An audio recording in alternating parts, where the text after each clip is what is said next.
I'm at Cabezas Winery, and we're going to head in shortly and do some barrel tasting with Todd Bostock and Erath. We're going to be tasting today the 2010 barrel samples, and if we're lucky, maybe a few of the 2009s. A barrel tasting is a fun experience. It gives you a snapshot as to how the wine is developing, and maybe a little bit of a window as to how the wine is going to develop once it grows up. So why don't you come on in with me? We'll do some tasting.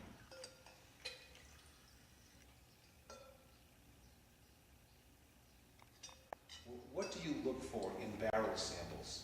The first thing we're looking for is to make sure that the wine doesn't stink. So we're trying to make sure that nothing has happened that is out of the ordinary. The wine that is good. So it's primary quality control. And then beyond that, what we're looking for, you're tasting it thinking of in the early stages, so like the 2009 or 2010s, you're thinking of a home for it. How. Because you have an idea of where the wine's going to go, and then you have to look at it and taste it and see, does it still seem like it's going to fit there? And then we're doing a lot of barrel trials at this point too, so we're always also looking at, do we like this barrel for this wine? Do we like what we're doing with our program? Do we like this size? How's it compared to the years before? Okay. And so we're doing, you're tasting for that. But yeah, so the first thing is to just make sure that the wine's sound. There's nothing out of the ordinary going on, especially if it's fermenting, which we have a lot of 2010s still going through ML. So at this point, we're sort of babysitting them, making sure that none of them are, going off in odd directions. Now, when you talk about a wine being sound, does that sort of relate to the balance of the wine in terms of acidity of fruit, or? Yeah, at this point, especially this time of year, we're done as far as we're not looking at that. The wine should be okay. We just want to make sure it is okay. But we're not tinkering at all. We're just kind of watching evolution and thinking of like a wine. Certainly, very, very fragrant, great deep berry, nice long tannic finishes. This is a lovely wine. Look for this coming out soon. All right, so this is also 2009 Tempranillo from this fruit came from block 1, which is the older block in this vineyard, which was planted in 2005. So this was planted 2005. Those were planted in 2008, correct? Yeah. Okay. So this is a bit older, a little bit more age to it. Yeah, and a lot of the plant material came from Callaghan's vineyard for this. Now, I think these are still both relatively young vines.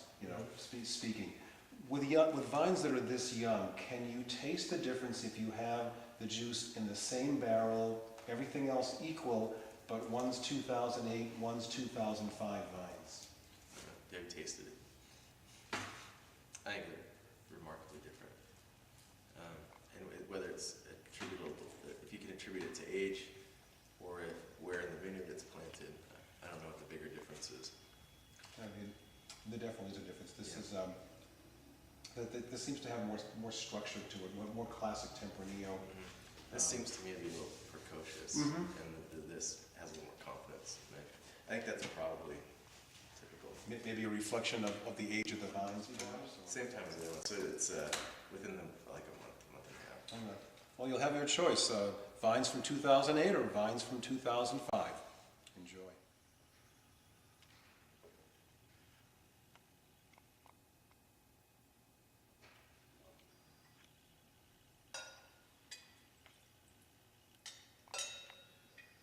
So this is a 2010 Mourvedre Counoise blend, field blend, because we have probably about just one row of Counoise, and we have several rows of the Mourvedre. So. And you were saying that these are co-fermented, correct? Yeah, and they did not finish the malolactic fermentation well, not everything in here has, but right. These happen to be ones that haven't. And we saw from paper chromatographic tests that they weren't advancing. So we re-inoculated with malolactic bacteria, and that'll hopefully Well, you were mentioning earlier that these have become your problem child. Yeah, your problem children. When you have a lot of kids, you can't guarantee that they're all well behaved, you know? Now, this is a blend of Mourvèdre and Counoise, and I don't think the Counoise is a grape that a lot of people are familiar with. Can you tell us a little bit about that grape? Yeah, it's used in the southern, in Rhone blends, along with Syrah, Mourvèdre, and Grenache, and, in different areas, you use different amounts of it. And it grows out in Cimarron, and I wanted to try it out there. And so far, the jury's out on it. And you could taste the wine is still, it's like ungathered. I mean, it's like going off. Yeah, it almost has kind of a gangly, personality to it at this point. You can tell it's on the way to somewhere, but it hasn't arrived at the somewhere yet. Yeah. Its finish is kind of sinewy and. Yeah. But what's happening here is because the malolactic is not finished and it's midstream and it's been reinoculated. That'll change when it finishes going through the malolactic. We cut that acidity down. Sure. And then, of course, what we're doing here, you can see the wine is fairly turbid. Right. So that comes from stirring the leaves. Yeah, I don't know if you can get a closer picture of this, but it definitely has kind of a cloudy, velvety look to it right now. Yeah, it sort of looks like motor oil. Now, we were talking a little bit Tastes earlier. better in motor oil. There you go. Tasting from a barrel. Is the nose as important as the palate? Do they deserve equal weight? Is one more important in the process of barrel tasting than the other? Well, for me, the nose is always important in the barrel tasting because it really will reveal any flaws. Any kind of haywire conditions going on in the barrel will be revealed in the nose before you taste it. And then you can confirm it usually in the taste. But I think the nose is better for that purpose out of the barrel. And the final nose is down the road. Sure. Down the road.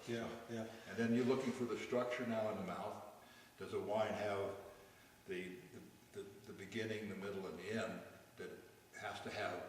Because what we're looking for here is ultimately a really balanced wine. Whatever it is. That will turn out to be a truly outstanding wine, usually going to be pretty descriptive and outstanding in the barrel, or not necessarily?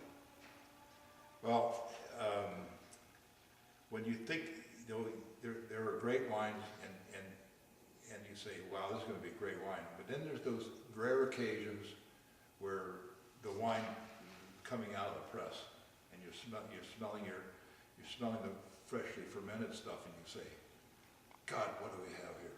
It's like, this is it, and those don't happen often. And those are the ones that go out that go out to become the stars, so to speak, eventually. Thanks, Dick. Appreciate it.